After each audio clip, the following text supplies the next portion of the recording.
Je me nomme Thérèse Karoui Achal. Je suis écrivaine togolaise. Je suis également enseignante à l'Université de Lomé et à l'Université de Kara. Je suis parallèlement conseillère en soutien aux volontaires du Carrefour International. Donc, je suis également la trésorière générale de l'Association des écrivains du Togo et conseillère au niveau du club littéraire et au niveau de Nimble FEDES, je suis chargée de communication.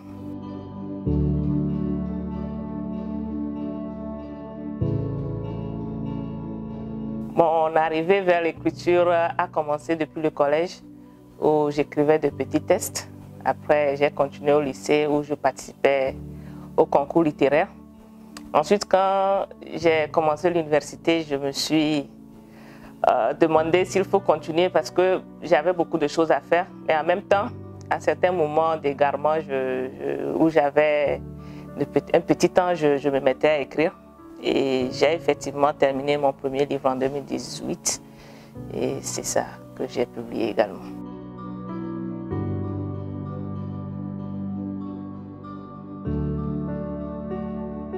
J'écris parce qu'il y a des histoires qui se créent dans ma tête et qui me poussent vraiment à les ressortir. Parce que ça se passe comme quand tu as quelque chose au fond de la gorge et que tu veux l'expulser, ou comme quand une femme est enceinte et qu'il faut à un moment accoucher. Voilà, donc c'est un peu ça. Parce que tant qu'on ne met pas ce qu'on a en tête sur le papier, on ne s'endort même pas. Voilà, et ça nous trottine dans la tête pendant longtemps. Et voilà, on est obligé à un moment ou à un autre de l'écrire.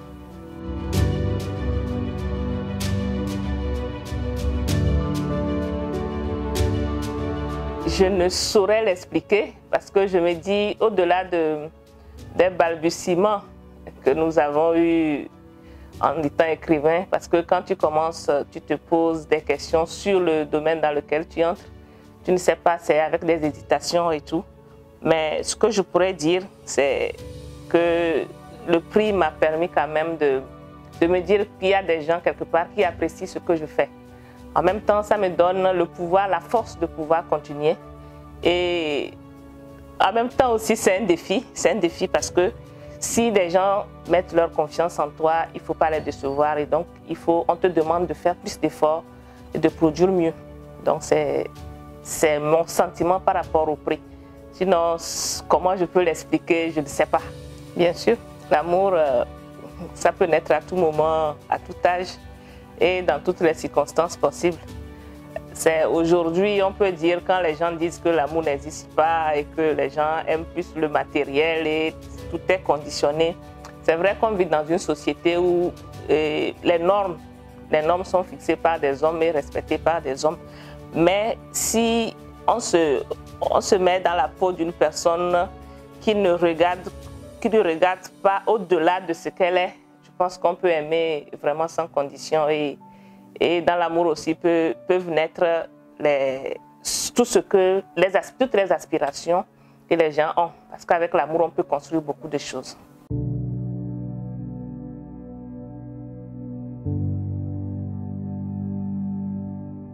Bien sûr, même ça ne date pas d'aujourd'hui. Et même à l'époque, c'est les parents qui choisissaient les conjoints. Le mari pour la fille ou l'épouse pour le garçon, déjà même dès la naissance. Et ça marchait.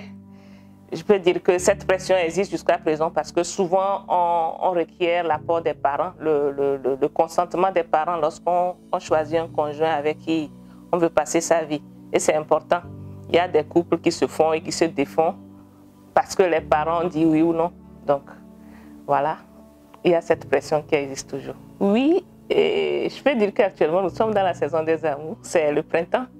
Ailleurs, ici, il y a la saison pluvieuse. Et donc, la saison des amours existe. Et pendant cette saison, il y a les fleurs, il y a le parfum des fleurs qui fait que le cerveau a des tendances à attirer ou à être attiré par d'autres personnes. Donc, cette saison-là, c'est une saison au cours de laquelle les animaux même s'accouplent beaucoup. Vous allez voir les crabes et les tortues et tout. Donc je pense que ça aussi, ça agit sur le mental de l'homme et cette saison est vraiment propice aux amours. Donc c'est ça la saison des amours.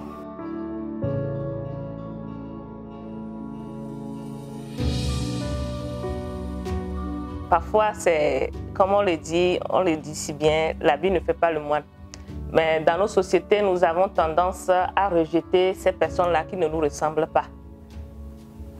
C'est à rejeter des personnes que nous trouvons, comment le dirais-je, inférieures et tout. Donc, ce personnage représente en fait toutes ces personnes-là qui sont, qu'on peut appeler des rebuts de la société.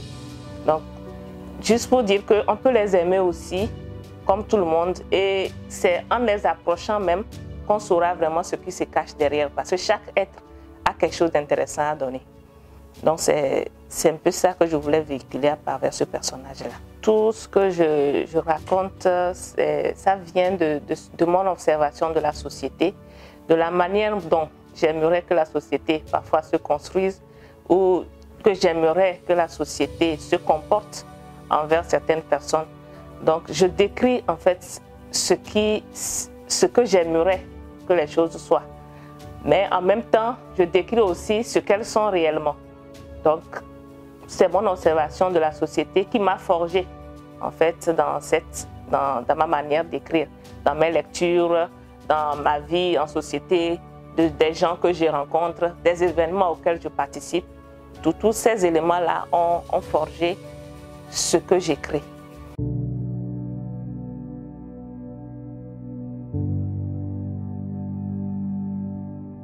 Et c'est parce que c'est là que je me sens à l'aise, parce que la poésie, je me sais, mais je n'y arrive pas vraiment, je ne me sens pas à l'aise. J'aime beaucoup raconter les histoires. Et avec la poésie, je ne peux pas raconter une histoire comme j'aimerais, non plus avec les essais. Donc, c'est là où je me sens plus à l'aise, là où je sais que je suis comme une démiurge, où je peux inventer une histoire, je peux lui donner la fin que je veux, je peux lui donner les articulations que je veux, je peux même tuer, je peux ressusciter dans les livres, donc dans les romans. Donc c'est là que je me sens vraiment à l'aise.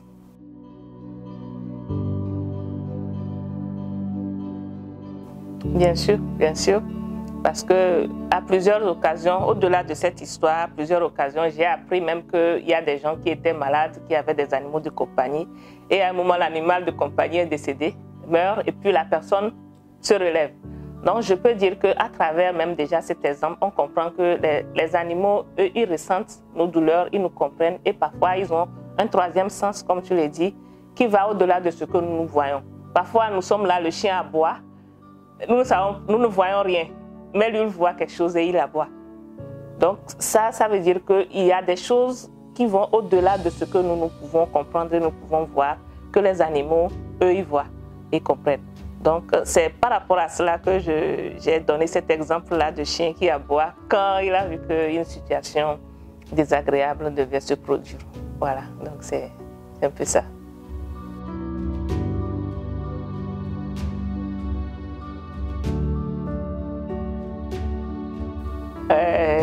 Parce que je suis femme, je suis féministe, pour commencer, parce qu'on est femme et on ne peut pas être insensible aux problèmes que vivent les femmes dans la société. À un moment, quand on peut prendre le micro ou qu'on peut prendre sa plume pour décrier tout ce que parfois la société ou les hommes font subir aux femmes, il faut le faire. Donc, je peux dire que je suis féministe pour cela. Mais en même temps, le fait que parfois le féminisme soit mal compris ou qu'il soit instrumentalisé me dérange parce que parfois ça voit comme si l'homme et la femme étaient des ennemis. Donc le fait d'instrumentaliser ce terme me dérange parfois. Donc c'est un peu ça. Donc je comprends que l'homme et la femme sont créés pour vivre ensemble dans la société, ils se complètent et une fois qu'ils s'entendent, ils peuvent même aller au-delà de ce qu'ils peuvent imaginer. Donc, dire que oui, je lutte pour le bien-être des femmes, bien sûr, si c'est ça, je suis féministe.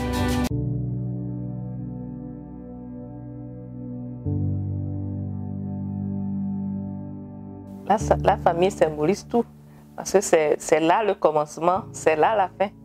Parce qu'au commencement, tu nais dans une famille et à la fin de ta vie, c'est ta famille même qui t'accueille pour t'amener dans ta dernière demeure. Donc, la famille est au centre de tout. C'est vraiment, c'est là qu'on se forge, c'est là qu'on est éduqué. Parce que notre éducation vient, c'est ça qui nous définit en fait. Parce que qu'on soit, comme on l'a fait même en philosophie, en terminale, c'est comme si notre nature même ou notre culture même vient de la famille. Tu nais dans une famille chrétienne, tu deviens chrétien. Tu nais dans une famille animiste, tu es animiste. Et peut-être si plus tard tu veux changer, tu ne peux pas oublier quand même cet élément-là qui t'a forgé. Donc c'est la famille qui est le centre de tout, pour moi.